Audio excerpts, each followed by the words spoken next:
Good afternoon, everyone. Thank y'all for being here. If you're just coming in, make sure you scan that QR code and sign in. Very important for us to get your name and information so we can pass that along to your professors. Make sure you get credit for attending today's event.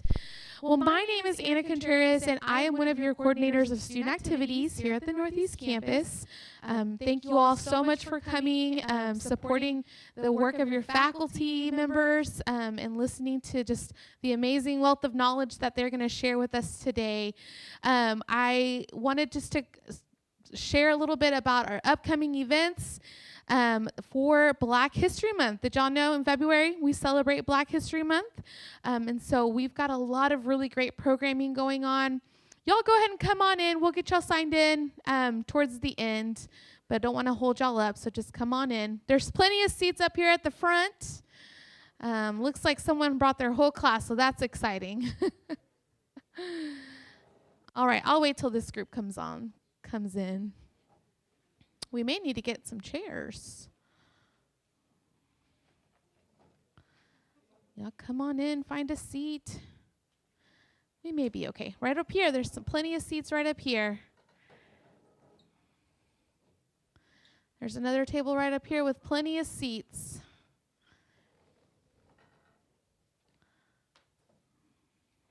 All right, there's plenty right over there.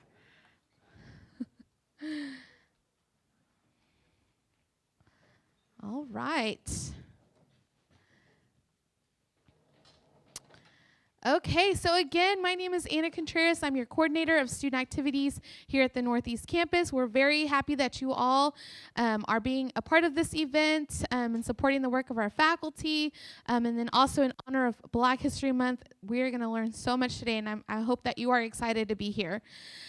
Just a couple of housekeeping items. If you do make your way up to the food table, be mindful of the cameras so that we are live broadcasting this event, so make sure that you're not blocking the cameras in any way. So just kind of be mindful of that as you're going back there to get food.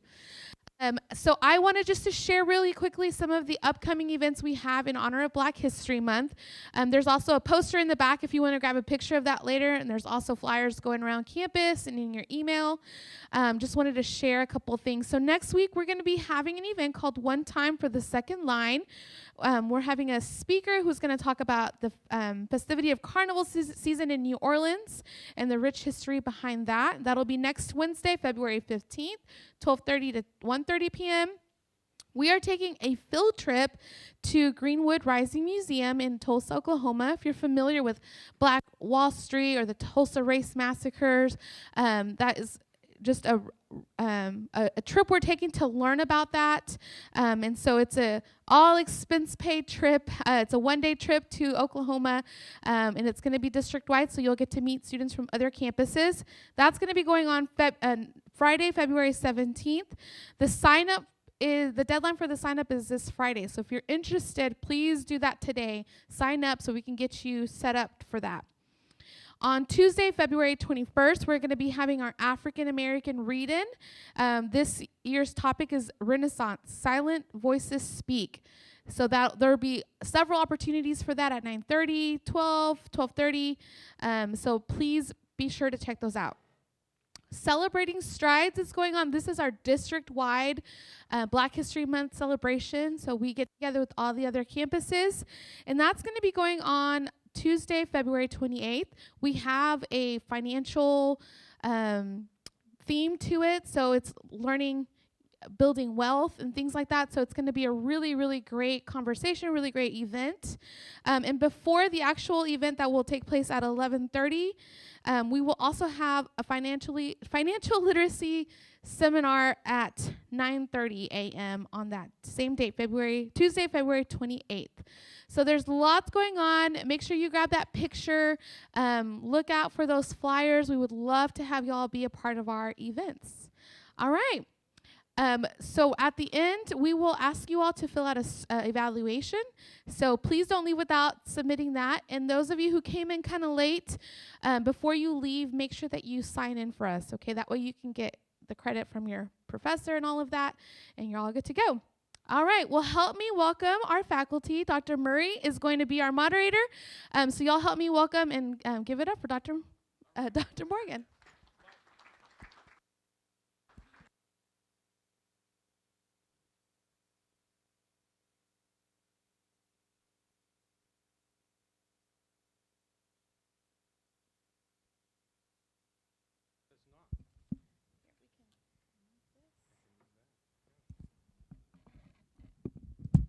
All right, there we go. So it is so good to see you guys. I have imagined what this moment would be like. And this looks so much better than anything I could have imagined. So it's so good to see you. I want you to know that we have a distinguished panel. They're excited to be here. They each are given the task of talking about one aspect of, again, the life and legacy of W.B. Du Bois, which is multivaried and wonderful. And they have a lot more to say than we're going to give them time to say. So I'm just letting you know. But they're going to give, each one will give a kind of mini presentation. And then we'll get a chance to talk to them. And you're going to get an opportunity to ask some questions. And so that's a very, very important part of this. So you have a little program. Then you have a bibliography. And it could be that some of you might want to write a paper about some aspect of the work and thought of W.E.B. Du Bois. It could be some of you who are in one of my classes. Let's see, how many of you are in one of my classes? Oh, okay. Yeah, you get the opportunity if you want to. There are a list of thinkers throughout history, all kinds of people.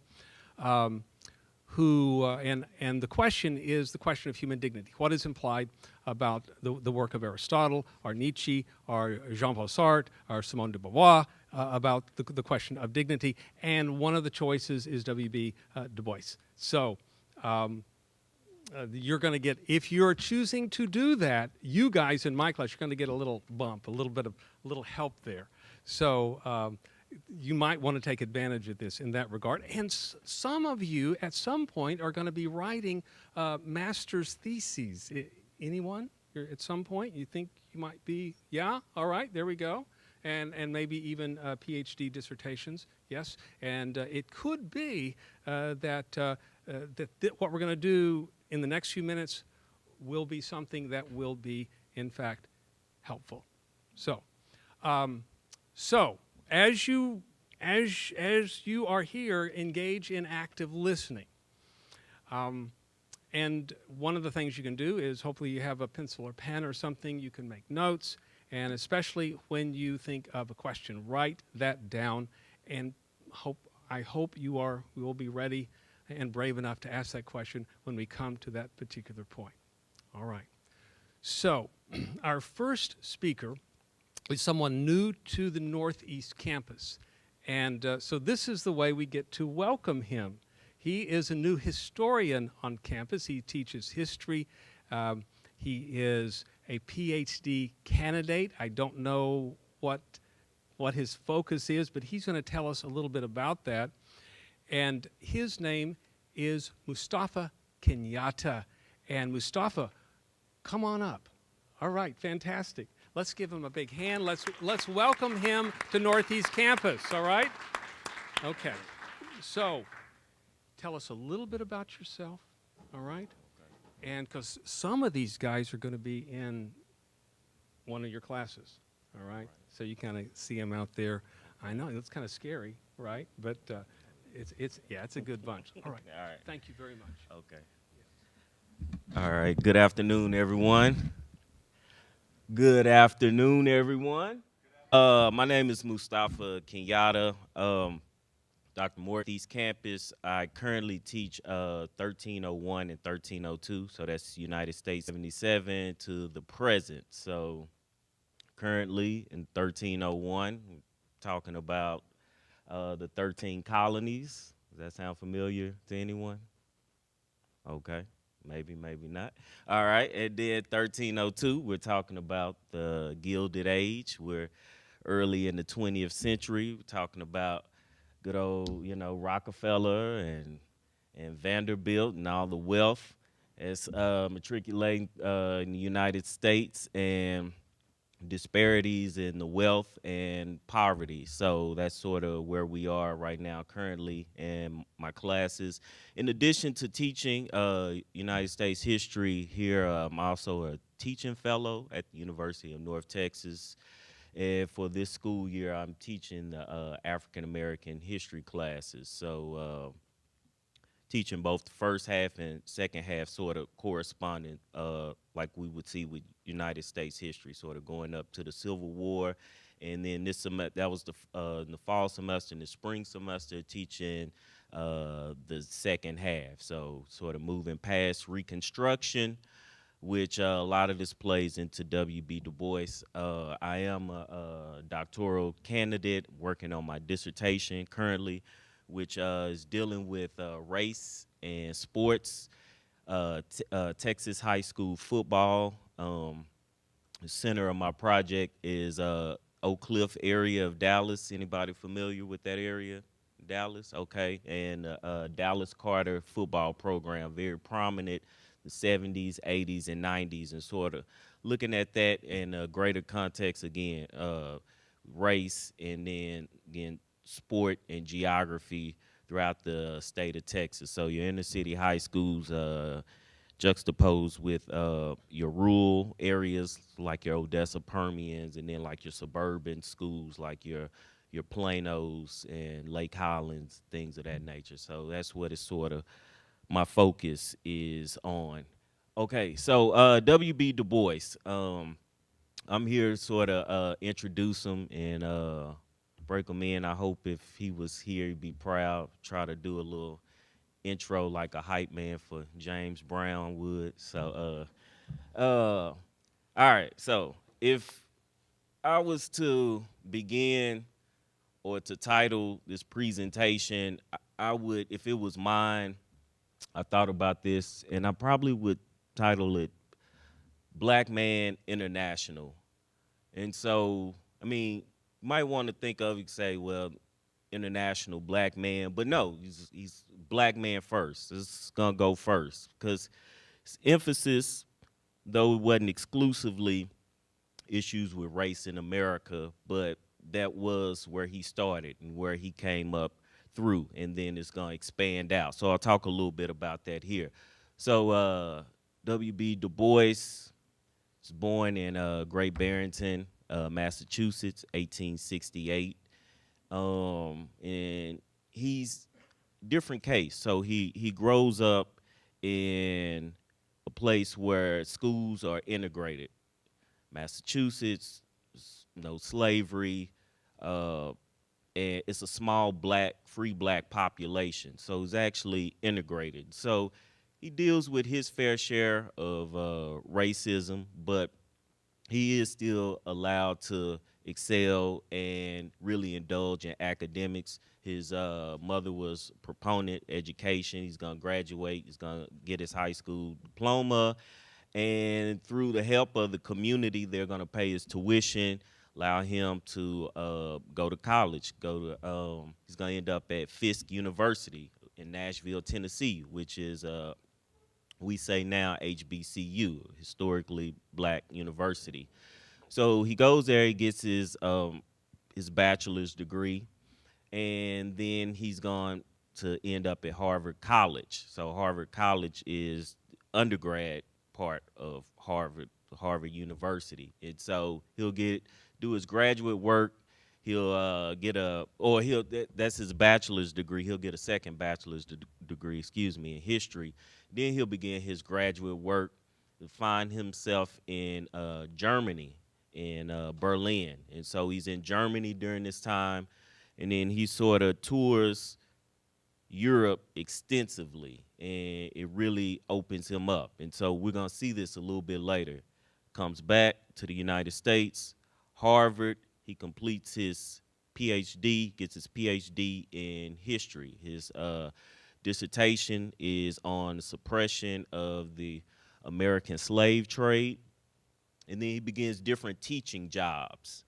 And so we're moving our way through the late 1800s into the 1900s. He gets these different teaching assignments. He's in Pennsylvania, he's in Ohio, he's in Atlanta. And at this time, there's a shift, there's an opening. Previously, although there are always multiple people, there's one sort of looked upon leader for all of Black America. This one voice, this one face, it's Frederick Douglass. Well, he's going to die 1895. And so then, everyone's looking around, who's going to be this next voice? And so a guy by the name of Booker T. Washington, anybody ever heard of him? Okay, Booker T. Washington sort of becomes that face, that voice. In 1895, Frederick Douglass dies at the beginning of the year. In September, there's this Atlanta exposition. It becomes known. Booker T. Washington gives this very famous speech, and where he's saying, Black people, look, he really presents his accommodationist theory about this aspect of saying, hey, Black people, should just be focused on industrial studies. He says, as all things social, we could be as separate as the five fingers on the hand. But when it comes to progress, that's where we should sort of come together. That's sort of paraphrasing it. And so with that, W.B. Du Bois, who was sort of with that path and was following behind Booker T. Washington, but he's going to oppose him because he's looking at the violence in the South, the lynchings, the terror that's going on, the disenfranchisement of blacks. And so his work, we begin to see evolves, and he becomes the Booker T. Washington, the W.B. Du Bois we know. Souls of Black folk, the Talented 10th. He starts his forays into sociology, the Philadelphia Negro, and we get the Niagara movement, which is going to lead to the NAACP, and he becomes this very prominent voice, speaker. NAACP, he becomes the editor of the journal, The Crisis, their newspaper, and so that's where he's allowed to expand everything. And so from there we go up to about the 1830s. He has a fallout with the leadership during this time. He has embraced socialism. He's a socialist, and he's going to gradually find his way outside of the dominant thinking in America and with the NAACP.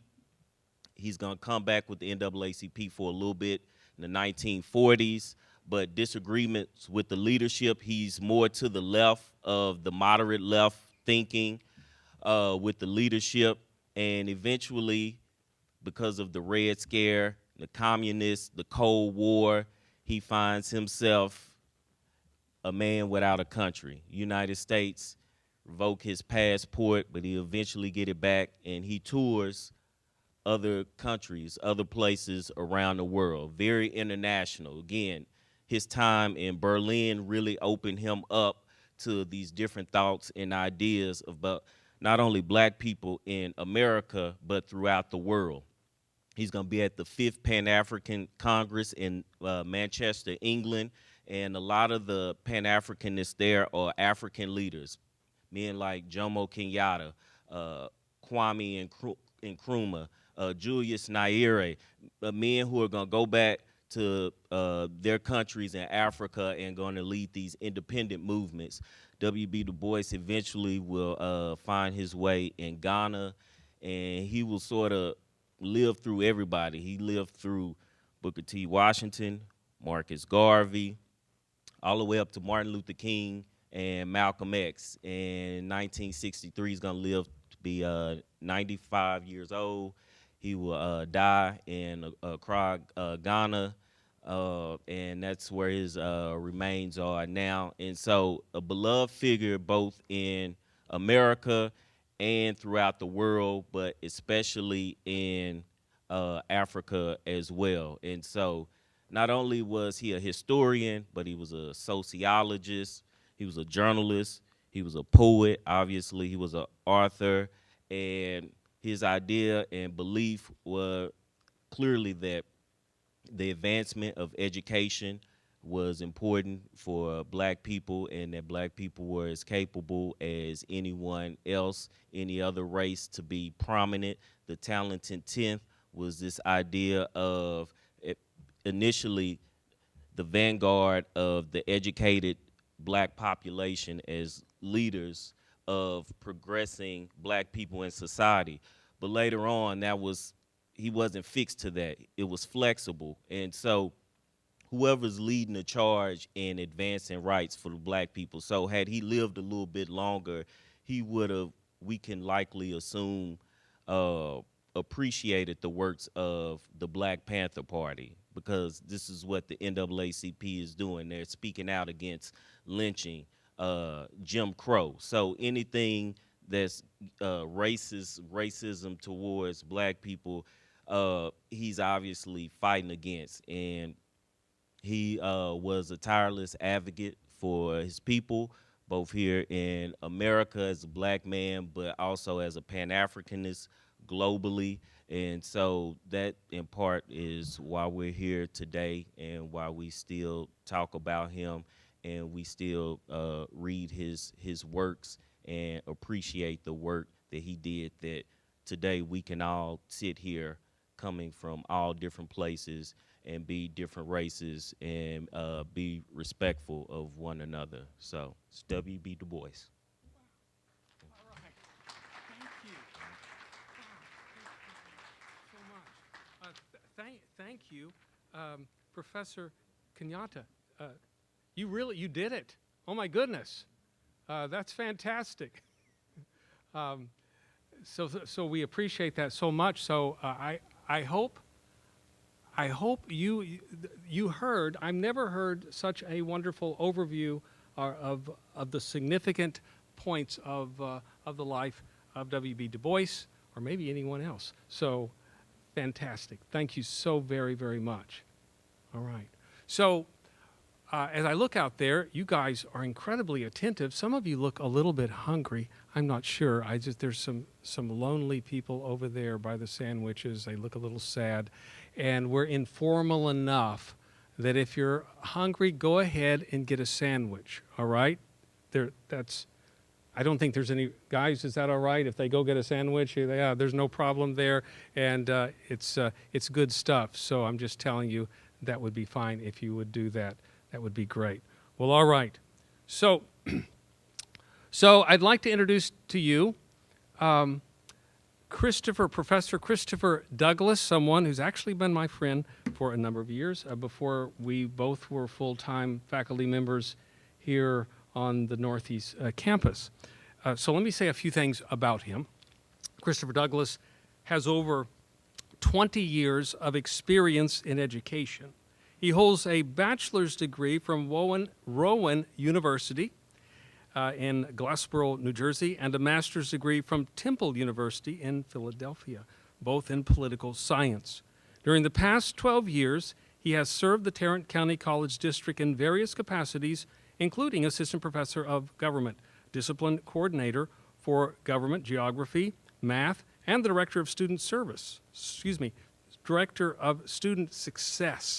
In this position, he supported academic support services, faculty, staff grants, and helped establish the MCM mentoring program throughout the district. As a champion of student success, he guided various institutions' efforts with the Title III and Title V grants awarded from the United States Department of Education. Research and presentations on equity-minded practices, student success, along with diversity and inclusion, have characterized his entire career. He is a past winner of the Chancellor's Award for Creativity, working with students in his passion. In the past, he has presented at several conferences in the area of mentoring and student success. Before coming to Tarrant County College, he worked in graduate admissions in the University of North Texas, Temple, and New Jersey City universities. Christopher and his wife, Lourdes? Close enough, all right. Have 2 young sons. I've met her. She is a wonderful, beautiful person. He is a political junkie, it says. So I hope you get help with that. who enjoys spending time with family and friends, exercising. And I don't know if I want to read the next part, but it says he's an avid sports enthusiast, cheering for all things Philadelphia. You may have wanted to put some other word there, but It is what it is. all right. Thank you, Come sir. on up. All right. And We got it. Okay, you good. This is not mine,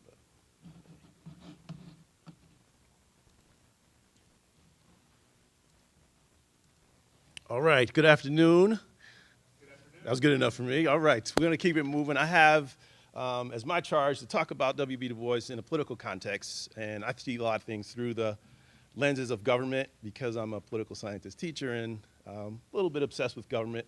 So the life and times of Du Bois is given a great overview, and I'll touch upon a couple of those areas and maybe look into the relationship that he had with Booker T. Washington a little bit, because for me, that really explains his political self, or how his ideas have influenced politics in the future or after he left. So a couple of things about the foundation of politics. If you've been in my class before, this is not new to you, but the idea of who gets what, when, and how explains what politics is. And the most basic level of participation is the vote. And I believe that the position that Du Bois had really talked about how the resources could be distributed and the importance of voting. And the way that I look at the Booker T. Washington and Du Bois conflict or discussion centers around whether or not one should vote, how much participation they should be engaged in, and what type of activity the groups should seek. As we just learned, William Edward Burghardt Du Bois, I love saying his full name, was born in 1868. That date is important, and I say that for a couple of reasons because of the time frame. 1868 is the year that the 14th Amendment was passed, which provides equal access to the law, and that is absolutely one of the charges that W.B. Du Bois had in his life. It's also during the Reconstruction period where there's a lot of change that were happening in the United States. And when we contrast he and Booker T. Washington a little more, we'll see some distinctions between when they were born and the realities of their lives in the initial stages, some of which we discussed earlier. But I view Du Bois' importance in three different areas, and the political thought leader is probably one that's most important to me, but he's obviously a scholar and a person that's a trailblazer in a lot of ways. His graduation from Harvard, being the first, or one of the first PhDs who was African American, is significant. His importance of education, or the importance that he placed on education, guided a lot of his resources, and his experience with Max Weber and other sociologists in Berlin and other parts of Europe really helped shape and form who he was and how he viewed the United States. And that view of the United States for sure evolved over time and progressed in different stages, and I'll talk about a couple of those. One of the main takeaways that I have from thinking about Du Bois and his work is this idea of double consciousness. And as a black man in the United States, his view was through the lenses, and his perspective was that a lot of black people viewed themselves through the lenses of others. And this double consciousness is how he kind of framed the life and times and how a lot of African Americans perceive themselves. There's a quote that's pretty long, but I think it provides some context into his thought about double consciousness. It's a particular sensation of double consciousness, the sense of always looking at oneself through the eyes of others and measuring one's soul by the tape of the world that looks on in an amused contempt and pity. One never feels his two-ness, an American, a Negro, two souls, two thoughts, two unreconciled strivings, two warring ideals in one dark body whose dogged strength alone keeps him from being torn asunder. Powerful words to me, and it describes some of the challenges that the observations that he had for African Americans at the time.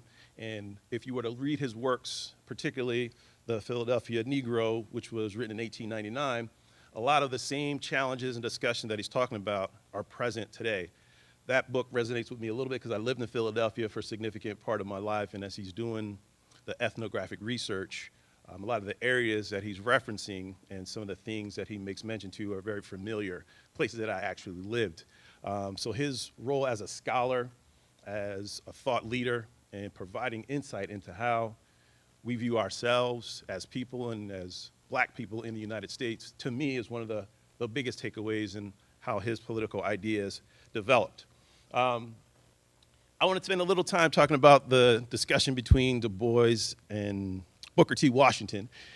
It wasn't necessarily a beef, but it was a conflict. And I think about things a lot in terms of politics, but I also think about things in terms of hip hop because of when I grew up. And I'm not sure if we got any hip hop fans out here, but there is a beef that took place. If you know these two gentlemen, see my man got a Wu-Tang shirt out front here. He probably knows what I'm talking about. The idea of Tupac and Biggie Smalls. Now, this was an extreme conflict and ended up in tragic circumstances. The discussions that took place between W.B. Du Bois and Booker T. Washington absolutely did not raise to that level, but they came at each other. As they were talking about different philosophies and strategies, there absolutely was ways in which they gave speeches, directed their research and their writings toward one another. It wasn't in bars and diss records, but it absolutely was influencing each other's in terms of how they interpreted the work that they involved with. I see the experience, their lived experience, as a huge explanatory factor about why they looked at the world the way they did in two different senses. You can see some of the facts that are listed here, and I won't go over them all because we talked a little bit about them earlier, but Booker T. Washington was born a slave, and his first 9 years were as an enslaved person. That absolutely shaped the way that he viewed the world and perhaps some of the expectations that he had for himself. And as we heard from Professor Kenyatta, the experience of Du Bois was an integrated one, where he was mixing with probably more elite in society than most blacks were, and his perspective was shaped by that. And the experience that he had going to the South and going to school in Nashville absolutely helped shape and frame the discussions that he would have. The demands that you see Du Bois was advocating for were civil rights, civil activism, the ability to vote, providing a future for oneself and taking control or having more control of the outcome on the lives of black folks. And Booker T. Washington's perspective has value in and of itself. He founded the Tuskegee Normal School, which was a teaching institution. One of my best friends graduated from Tuskegee University, so I'm a huge fan of that school. But his perspective, Booker T's, was more focused on economic development, hard work, learning skills like teaching, and that's a critical way to be successful. The franchise, or the ability to vote, was not something that he felt was an oppressing matter.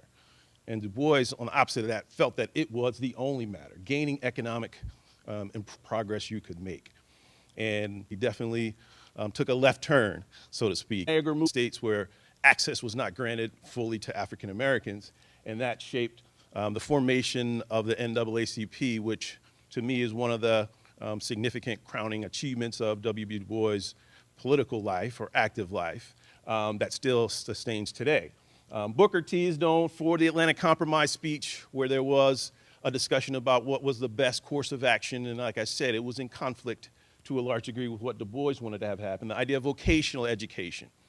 The idea of thinking about segregation in much more indirect terms is characterizing much of the work of Booker T. Washington, who in and of itself was a very prolific author, had over 40 books that he wrote, and was viewed as, in a lot of cases, one of the most prestigious African Americans at the time. On the earlier slide, you saw that he was the first African American to have dinner in the White House. Theodore Roosevelt invited him in, and Theodore Roosevelt caught a lot of let's say, negative press for allowing a black man to come to the White House that early in the 1900s. So the challenges that Booker T faced were not all-encompassing, and the perception of his disenfranchised or disenchanted with that perspective, and his Pan-African view is also something that had an impact on me. When I was at Temple University, I studied under Professor Molefi Asante, who's one of the premier thinkers in Afrocentric ideas, and he borrowed heavily from W.E.B. Du Bois' work in this idea of Pan-Africanism, that all people from the diaspora or folks that descended from the African continent need to work together for a solution. And integration was something that he sought early on, but the idea of how one could do better for themselves as a group kind of changed and transformed his perspective toward the end of his life. And as we mentioned earlier, he died in Accra, Ghana, and was disenfranchised with the United States and the idea of what social science could do was still something that was preeminent in his mind, but it definitely had a shift in terms of what groups' efforts should be focused on or how those group efforts should be directed. So if we think about the civil rights activism that took place in the 1950s and 1960s, it absolutely draws a lot from much of the work that Du Bois and to an extent Booker T. Washington were involved with. But he is, in my mind, a person that is a trailblazer in the idea of how political thought, political movements have progressed throughout the 1960s and 70s and have been responsible for a significant amount of change in terms of political access and how we look at ourselves. I think that's all I got. There it is, W.B. Du Bois.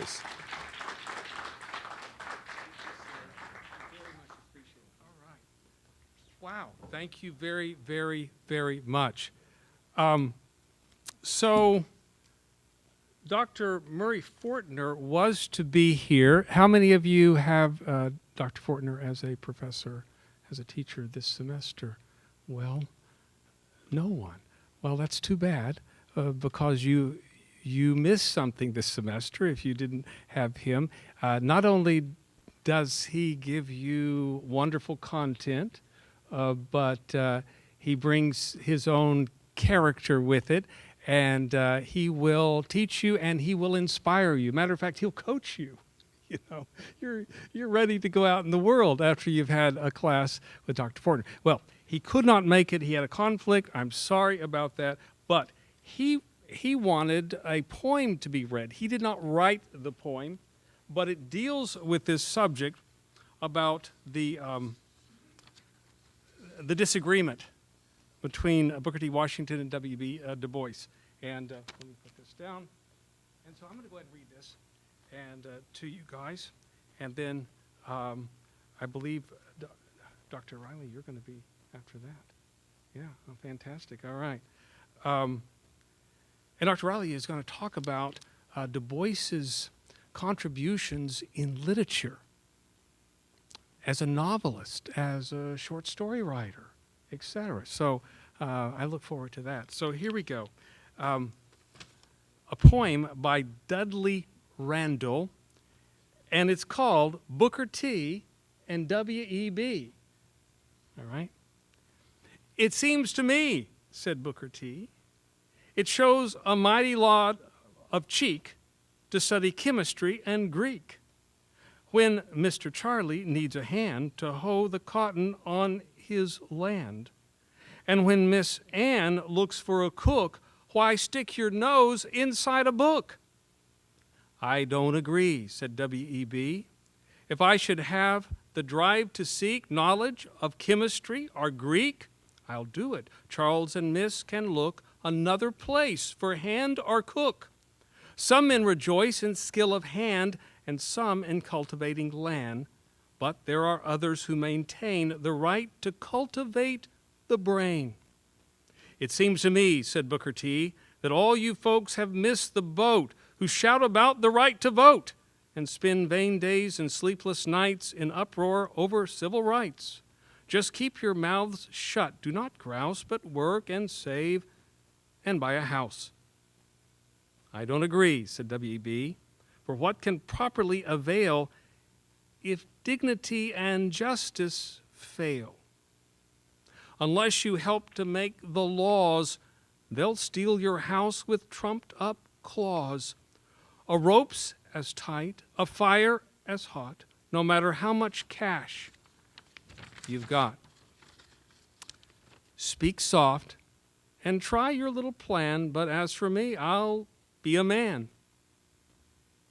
It seems to me, said Booker T. I don't agree, said W.E.B. So that is the poem that Dr. Fortner wanted us to hear. So I hope you enjoyed it. If you meet him, if you see him, then let him know what you thought about the poem. All right. So otherwise, since he's not here, we have the right to talk about him, but we're just going to say really nice things about him. Okay. All right. So let's see here. Here we go. So Shawanda Riley, Ph.D., is an educator, speaker, and published author who has made presentations on issues regarding racial equality and diversity at the National Conference of Race and Ethnicity, the University of Texas at Arlington, and Northwest Oklahoma State University. She is an associate professor of English composition and literature at Tarrant County College in Hurst, Texas. Her doctoral research was centered on the depictions of African American women in contemporary African American Christian fiction. Her academic research focuses on the areas of faith, pop culture, and the African American experience. And I think I told you, I wrote a note, that I discovered this wonderful short story by Dr. Du Bois called The Comet that was published in 1920, and it really blew me away. So once I started reading, I couldn't stop, and has a real social, ethical, moral, spiritual edge at the end. So, yeah, it just cost a few dollars, by the way. Amazon, if you do that kind of thing, I think it's worth it. Dr. Riley, please come.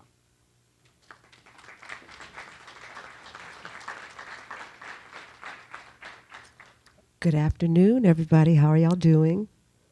Good? Just the Wu-Tang guy said good. All right, he's good because he ate. And I want to encourage you all, while I'm speaking, if you are hungry, some of you are like, I'm trying to pay attention, but I just need a chip. There's sandwiches back there. The Student Development, Student Activity Services Office always does a great job of feeding students, so I encourage you to grab something to eat. What I have found as a teacher is that students pay better attention to you when their bellies are full. So grab something to eat. They've got cookies and other stuff. So thank you, Dr. Morgan, for that wonderful introduction. I'm going to come around. I'm going to pull this out.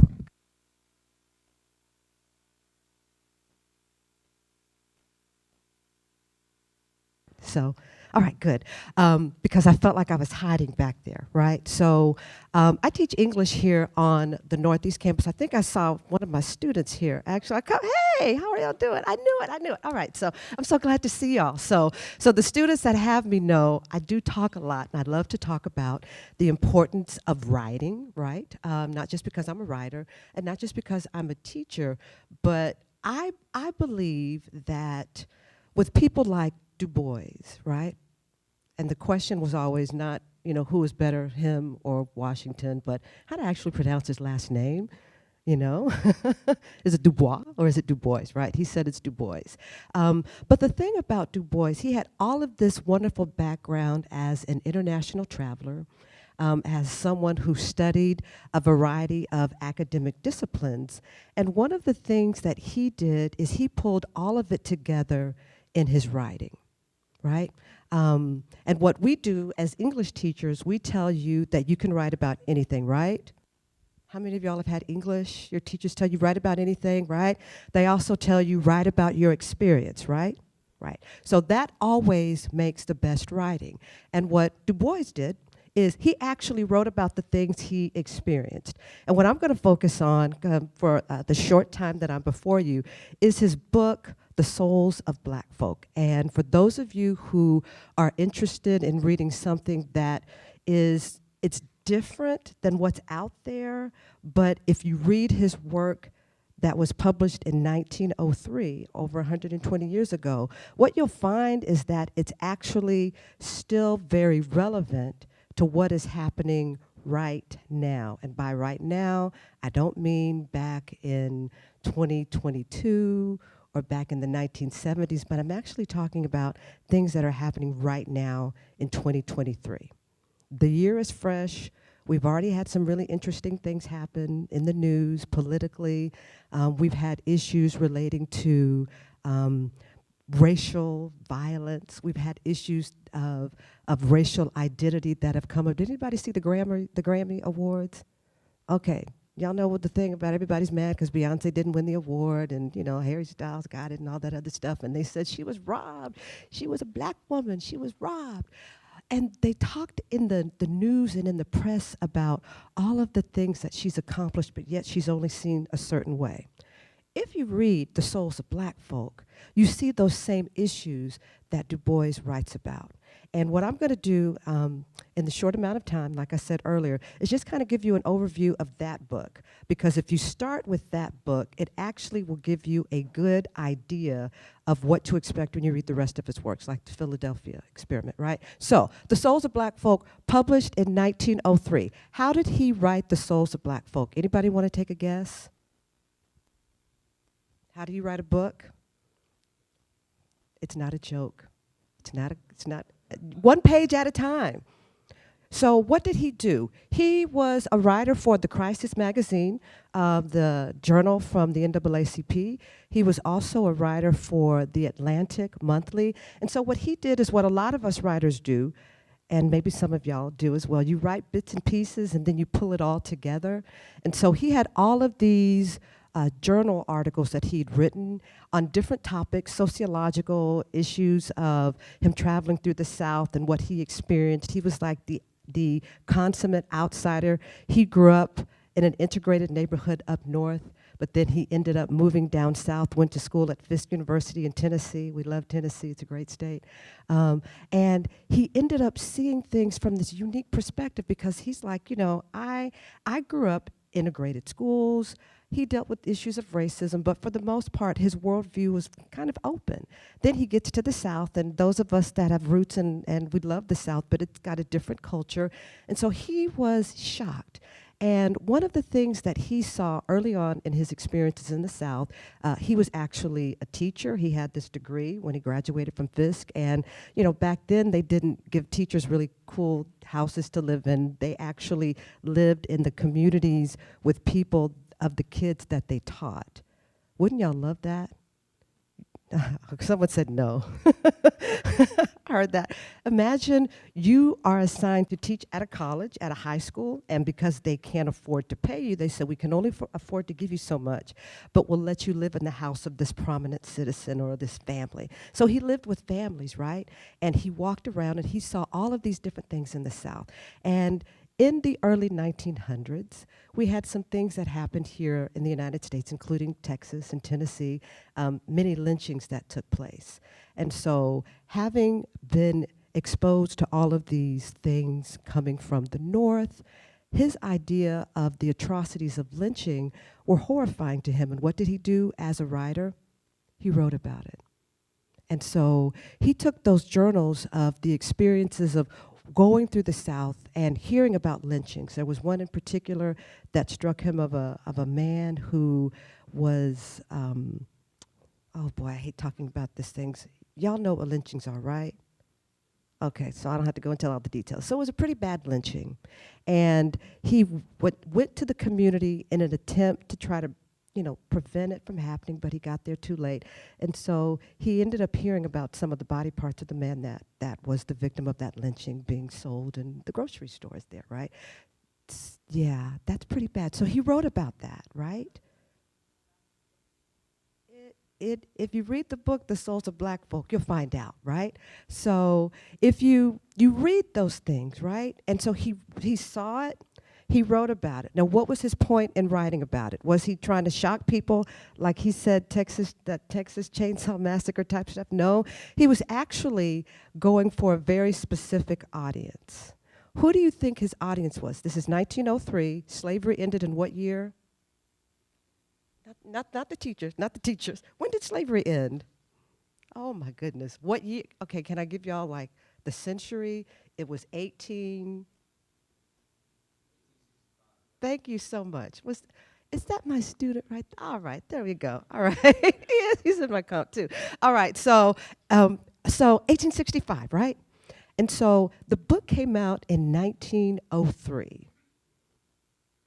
The time period of Reconstruction had taken place, Jim Crow laws. Yes. Are you talking about who he was trying to reach? Absolutely, he was trying to reach white folks, right? And why was he trying to reach white people? And I hope that that's just a pejorative term, it's not an offensive one. Why was he trying to reach white people with his book? Okay, I'm gonna walk the room. I'm gonna get some steps in. All right, okay, so we got the perspective. Okay, he didn't want to talk. All right.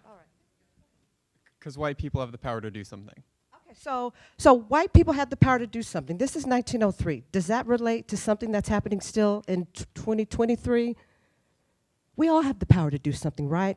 But it's incumbent upon those that have like stereotypes and the idea that because of where you are and the package that you're in, that you are somehow unable to do that. The reason why he called the book The Souls of Black Folk is because there was the belief that black people didn't have a soul. So he's initially challenging that widespread view that black people don't have souls, we automatically go to hell. And so he's trying to reach this very particular audience. And so he writes about his experiences of seeing the lynching. And in the book, The Souls of Black Folk, he takes 14 essays and a short story, right? He does have fiction in it. And he pulls together this interesting mix of ideas about emancipation. What's it like 1.5 generations removed from slavery? What's it like living in America? The overwhelming idea was that if you were African American, you were picking cotton somewhere, you were uneducated, you were broke, and you didn't have any opportunities. And so he challenged that himself coming from Massachusetts, but he also saw that in his experiences living in the South. And so what he did in the book is he put these essays together to challenge what white people, like you said, believed about it. But he also was trying to open up new ways for people, especially African Americans, to see themselves as well, which is why he talked about that idea of double consciousness, right? Okay, I keep looking back here to the experts because you know they'll be like, nah, he didn't say that, but he did, and so it's 14 essays. It's got some music in it. He's got, if you read the book, I actually bought my copy of the book that I used when I was working on my dissertation. It has all the tabs in it. But if you look at the book, he actually has musical notes in there. He's got bits and pieces of songs. And if you read the essays, like any book that's a collection of essays, you can read all the essays together and say, okay, now I know black folk have souls. But then when you read the essays individually, you see the other things that he's writing about. I think the most interesting essay that is in the book is the one that he writes where he talks about the death of his son, right? He had a baby boy, and the child got sick with a common illness. You know, nowadays it wouldn't kill us, but it was an illness that because a doctor who was white refused to treat the child died. And so he wrote about the multiple layers of grief. He wrote about the fact that he's a father that lost his child. That is bad. But then he also wrote about the fact that he lost the child because of racial injustice, because of issues of segregation. And so it takes on a whole new level. And so I just want to stay right there. Would that essay still be relevant for 2023? Okay, why do you say yes? You said yes emphatically, so can I come to you? All right, I love this. I feel like Oprah. Here we go. All right, go ahead. Because a lot of black women to this day still struggle in the medical system after giving birth or even just having complications. They're not believed that they're actually going through pain because there's a stigma that we don't feel pain and that we're products used to be tested on. All right, okay, so thank you so much. Would you like to share your name? She's like, no, I'm just gonna do the mic drop and that's it. So it's good. So there's this really kind of complicated history about the experiences of African American, where you're an African American woman, or whether you're a man. And in the case of Du Bois, writing about that loss added a different kind of depth. Sociologically, philosophically, you can study him, you can study the ideas of double consciousness, and it will change how you see the world. But when you read that essay, which is such a very kind of a searing, and that's my English teacher word, but it's a very compelling personal narrative. You see that he's not just a man who's writing about these experiences that have happened and he's just this sociological observer, but he actually has experienced the pain that a lot of the people that he's writing about, right? And so over 120 years later, we still read the book. We still look at the ideas. I actually had like 2 pages of notes, but I'm not going to do that to y'all because y'all want to eat and we have another speaker. But there's so much that's in the book, so I would encourage you, those of you that don't have the time, I encourage you to make the time to read it. because what it will do, it will expand how you see what the world was like back in 1903, but will also expand how the world has changed, but not really changed. And it's 2023, and 120 years later, we're still talking about the ideas of double consciousness. We're still talking about the talented 10th. We're still talking about the ideas of racial justice. But I would like to say this. I hear somebody's alarm going off, so I think that's my hint to sit down.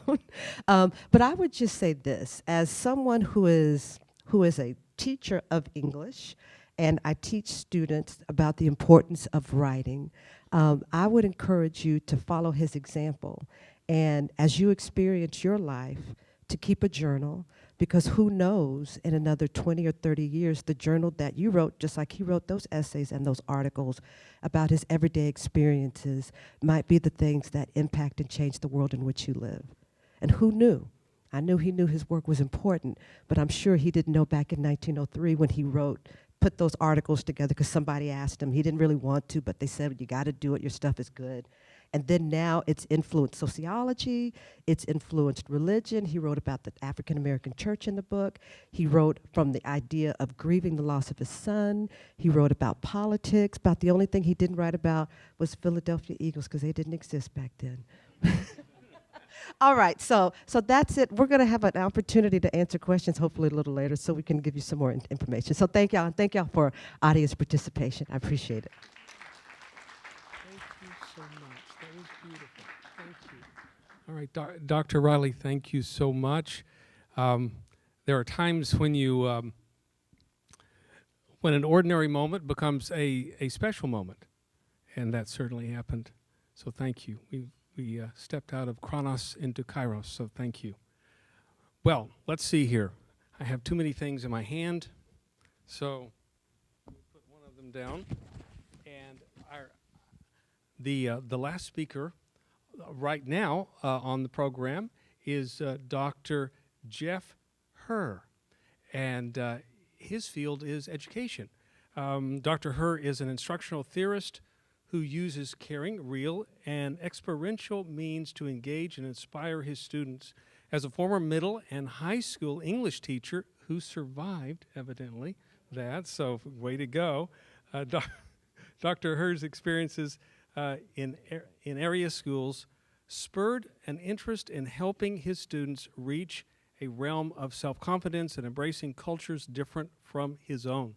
Likewise, throughout the faculty tenure at TCC, Dr. Herr has served as a writer and facilitator of teaching dilemmas, which naturally lead to critical discoveries for classes of pre-service teachers. Moreover, from his co-edited book, The Value of Academic Discourse, Conversations That Matter, to his recent development of a community-conscious service learning curriculum, Dr.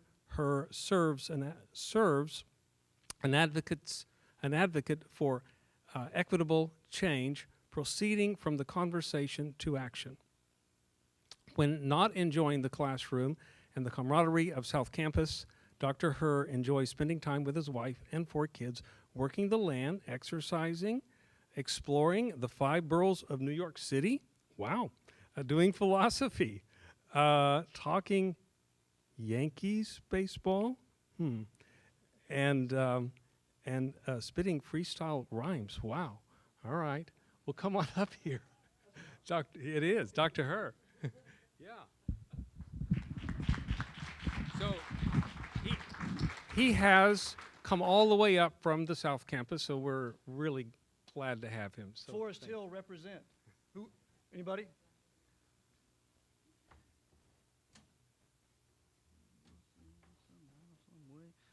Give me just a moment. Oh my gosh.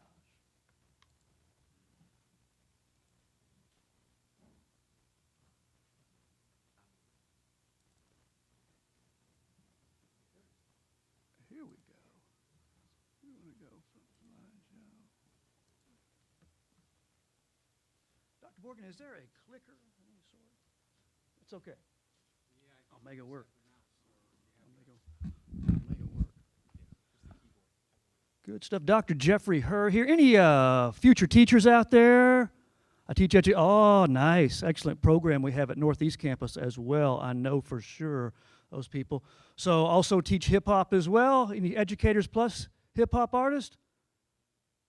I'll work with you. I'm bald, not tall at all. I call on a 5S because my dough is small. And all of y'all who can't recall, I got a trick knee, man, so I might just fall. That's just a small sample of what could happen in the greater realm of South Campus education. W.E.B. Du Bois, so much has been said, so much intricacy, so much detail by the experts on the panel. I want to talk a little bit about W.E.B. and education. He was a teacher, didn't write a great deal about education, but we know from Dr. Riley that he was an astute student of how people learn, especially learn from one culture to the next in the soul of black folk. So, souls of black folk. So let's look. He thought that education was the key and the pathway to human dignity. So his goal was to honestly transform what was called the American Negro at the time. So he set out with a pretty big goal. He wanted to change democracy itself. You know, democracy is choice and voice, and having a say, and having a voice in what happens in society, in your community, in your classroom. And he wanted to change that dynamic. What an important step, right? He believed that education was the key to changing democracy, believe it or not. He believed that everybody, especially including black people, have certain cultural gifts that white people just didn't know about.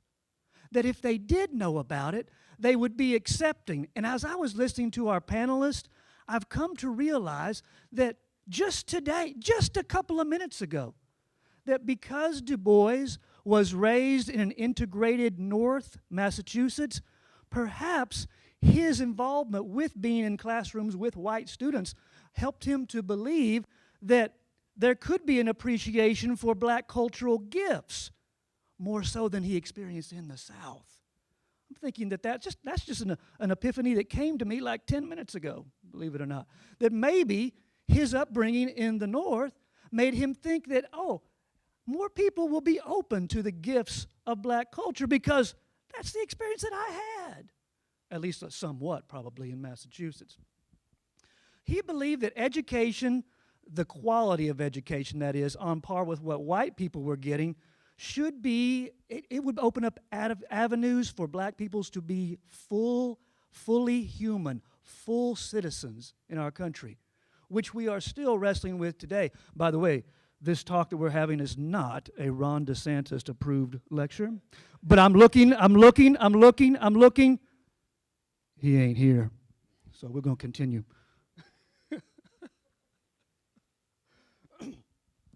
You've heard so much about this wonderful piece, The Souls of Black Folk. I'm only going to speak about it from the perspective of its education qualities that Du Bois was espousing. So we know it was a great book of philosophical, political, historical, sociological, literary analysis. Sure, absolutely. It was his most educative signature work, and Dr. Riley spoke to that quite eloquently. So the main theme of the book posits, it supposes that the highest goal of education is to develop empowered people, to achieve a higher individualism. That's what education should be about, to more fully become human, as the philosopher John Dewey might say. So we know that Du Bois believed in the talented 1/10 of educated black people who might carry this great message of race forward and share their cultural gifts with others so they might be accepted in mainstream society, to have a more pluralistic existence, right? So it would be the equivalent of, is there anybody in this very room who is a first-generation college student? You're the first person from your family to be in college. That would be an example of what Du Bois is talking about. You would be kind of in that talented 1/10 who they would say, oh, not everybody in our family is going to get to go to college, but you will go and you will share your extraordinary gifts and intelligence and talents with the rest of society. And this is a kind of almost a modern day equivalent. Not completely, but somewhat, right?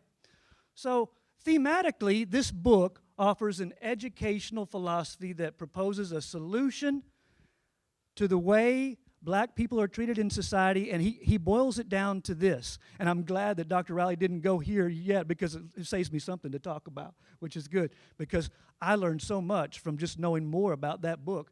But he proposed that the way to gain acceptance into society was through classical liberal arts education, which has been kind of indirectly talked about already by all of our panelists today. Liberal arts education. So he sought liberal arts education. You know, it's all those core classes that you have to take before you get to the classes about your major. Yeah, we still do that. Even at TCC, we have a liberal arts background. You got to take English 1301, 1302. You got to take government, 2305, 2306, history. You got to take certain courses before you get into your major career path courses. And Du Bois thought that liberal core education leads to free thinking. So he said that liberal arts education better prepares one to emancipate oneself from the mental status quo and delve deeper into the more important meaning of life. So liberal arts curriculum is a unique path that, believe it or not, I graduated from a liberal arts university 3 times. Texas Wesleyan University, East Side represent. Anybody going to Texas Wesleyan, Tex West? Anybody going to be a Ram? Talk to me later. We'll talk. All right, we'll talk.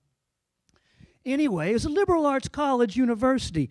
And what I loved about that is I had to take classes that I would never think about taking because they were part of my core. And the thing about liberal arts that is beautiful to me is that nothing is ever settled. Oh, something can be true, but truth is always evolving, is always changing. That's the liberal arts belief. And that's what W.E.B. Du Bois liked. He thought that liberal arts has a receptive attitude, and it takes into account that learnable things can be relearned and can be learned again and changed.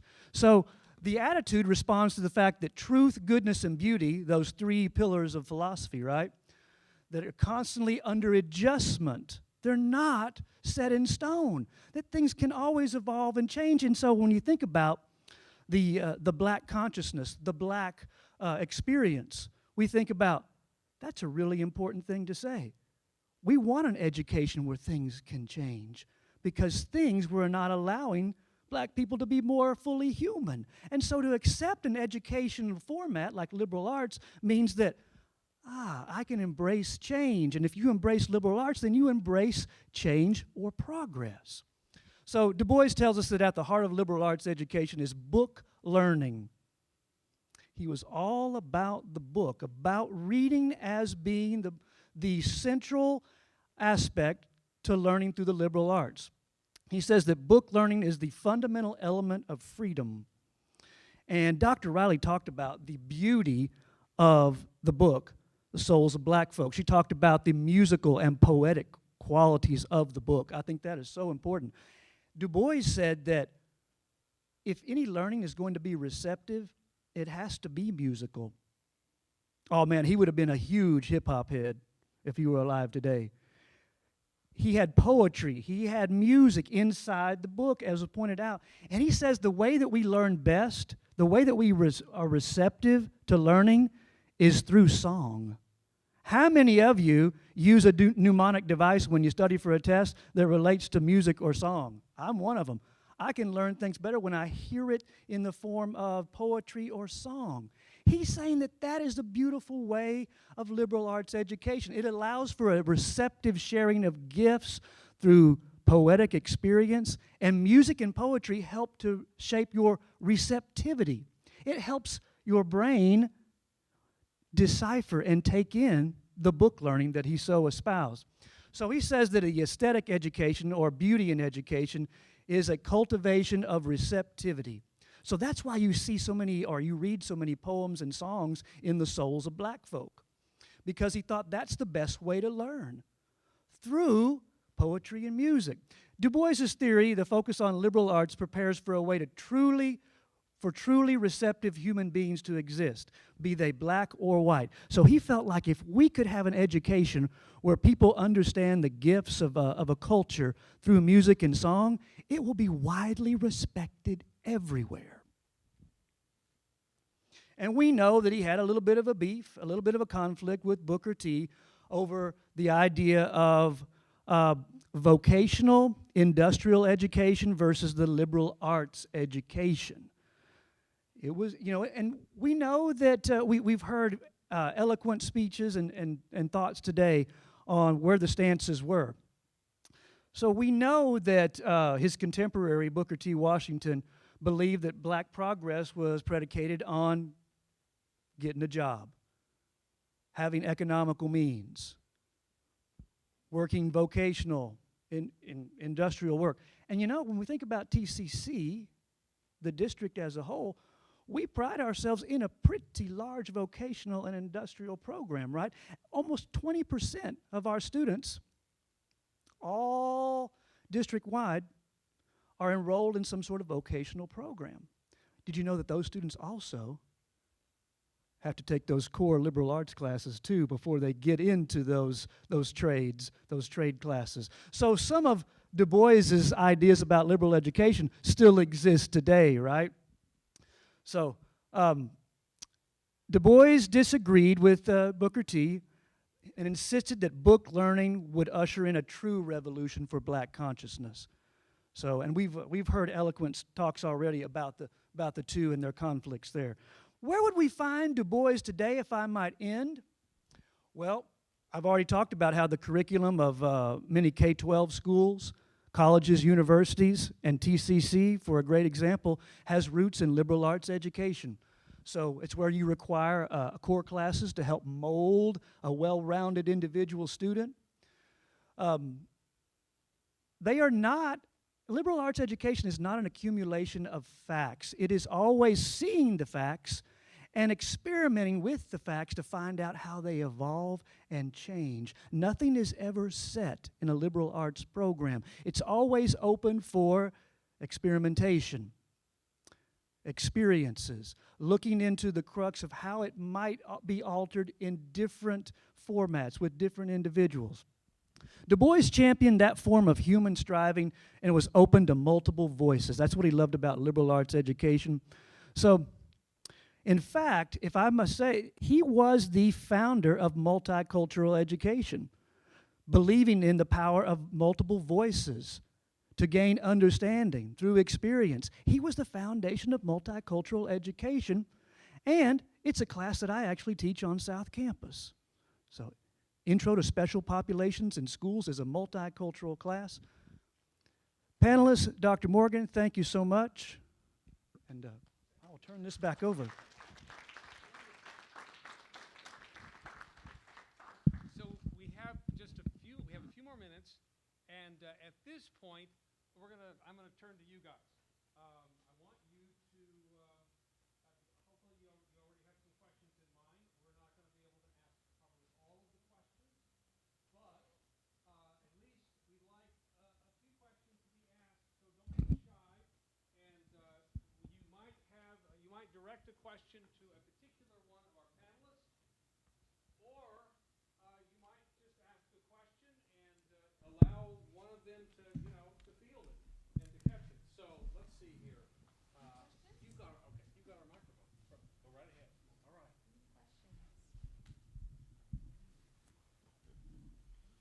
Oh, we got our first question.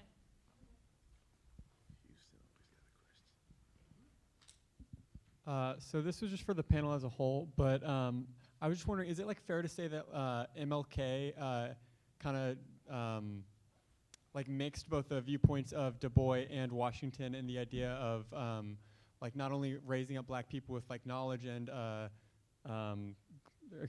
civil rights, but also his arguments about socialism and economic prosperity being essential to maintaining that position?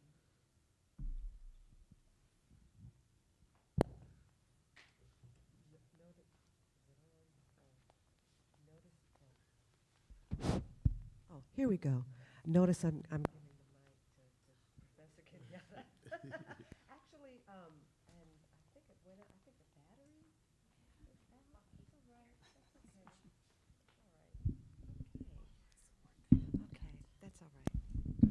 Martin Luther King actually made reference to the writings of W.E.B. Du Bois as he was as he was kind of creating his agenda and his political strategy in the 60s in particular. And I'm going to give it to either Professor Kenyatta or Professor Douglas if they want to add something else to that. Yeah, I also wanted to add, so we talked about souls of black folk, and panelists have been talking about music. So if we look at it in the sense of, you know, classics, I come from that era and even the time before, you know, especially if you say like, you know, rap. If you say Nas, Illmatic. Anybody ever heard of Illmatic album? Okay, so it's one of these all-time great albums. Jay-Z, Reasonable Doubt, you know, the blueprint. So W.B. Du Bois, his classic would have been Souls of Black Folk. But, you know, that's one. But then he comes back later in 1935 with the book Reconstruction, Black Reconstruction in America. And it's sort of this comeback. It's this challenge to the racist theories and notions about the Reconstruction in America was a failure, and this is why we can't give black people opportunities, because when they were in office, there was corruption and all these bad things that happened in the South. And then we see this in the film Birth of a Nation, 1915. And so to speak broadly as far as the importance of education, which was another reason he was such a proponent of education, of knowing these things. Vocational training, industrial training is important. We need our carpenters and we need our electricians, but we also need those that understand the humanities and understand the history to challenge these theories, because a lot of the stereotypes were based in the education and the reading. Oh, we can point to this. Well, if you don't have anyone to counter and challenge that narrative, then it will be persistent, and it's just as it's going to hurt progress just as much as anything else. So Martin Luther King was an astute learner, and he studied the works of W.B. Du Bois and Souls of Black Folk, but also Black Reconstruction, because the arching theme is what happens when you black people are allowed to self-govern. And a lot of his later works, as we get to the 1930s and 40s, expand out into Africa. That's why he's a part of the Pan-African Congress. Okay, let the Africans govern their own nations where they are. When black people were allowed to take part in the government during Reconstruction, actually a lot of good things happened for both black and white people. You get the beginning of public education, you get social welfare, you get the expansion of health programs.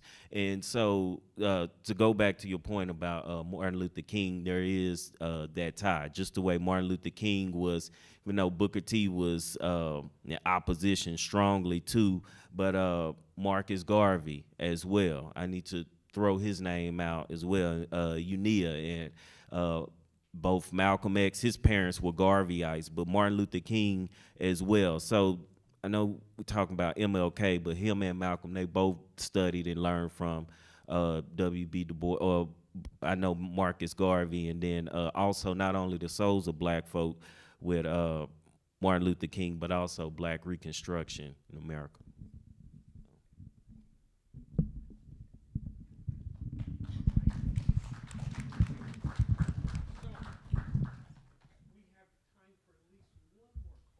Anybody else have a question? I wanted to bounce off of music for a second, because I feel like there's a lot of artists that talk a lot about their own experiences in music outside of just rap and hip hop as well. So are there any other musicians that you think you'd recommend? I know especially in Afrobeat, there's like Fela Kuti, and in soul, like Etta James. And what are some musicians you think would be good to listen to in this sort of area? From Just like on this topic, not just from this era, just in general. Oh, goodness.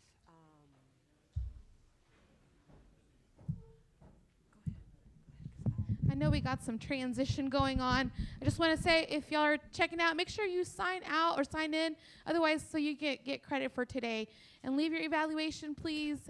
Appreciate it. So Sorry you said about from that. this era or any era? I or- said about this area of. Area. Yeah, sorry. Oh, And area. it might be hip hop or it might not be. Yeah, just like even just in like in reggae with like Peter Tosh and like Jacob Miller, Yeah. stuff like that.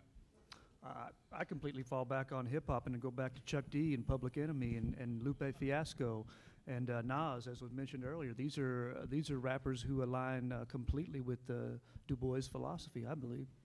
And I want to say, go to the musicians from the New Black Arts Movement, 60s, 70s.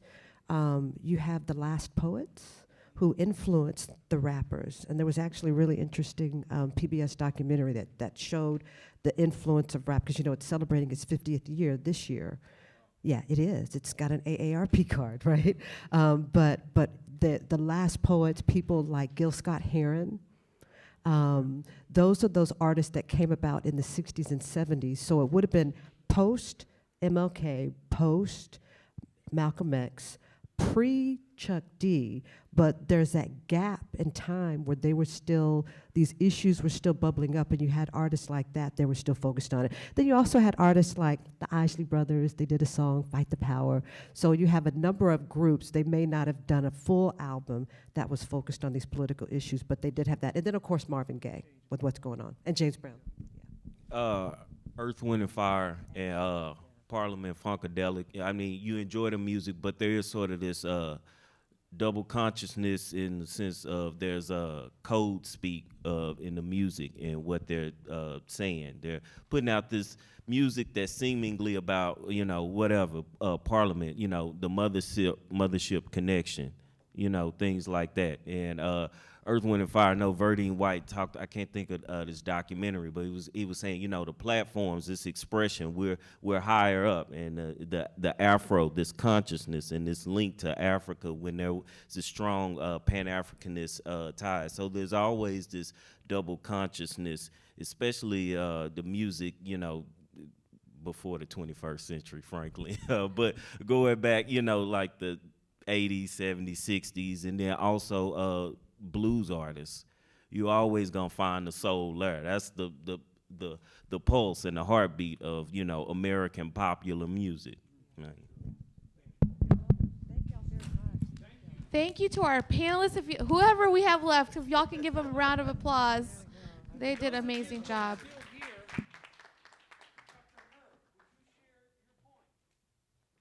Oh, yeah, absolutely. They got to go to class, but if they're staying behind,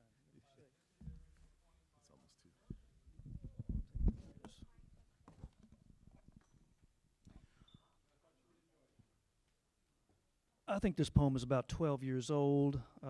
Published it in the Texas Wesleyan Graduate Review way back when I was a doc student. So it's a sorrow song for W.E.B. It kind of relates to the song qualities of Souls of Black Folk. And it starts off like this. How does it feel to be a problem? A wild weed veiled by thorns and a desperation to reach? The gardener won't have you. Your brother, beaten back, begs you to blend. He questions your desire. Why for? Why for? Do boys now pluck you? Do boys lift you by the roots? And so says I, reach for the garden. Spread toward that tended plot. Know thyself further here is to know that you are not. I see how you flower, bright and resilient, unintended in the parched fallow. I perceive how you'll decorate the fertile soil of the privileged place. Let the pulp be your till. Plant yourself firmly in the parchment. Then will the cultivated bloom receptive. Libeer. Liberate. Liberation.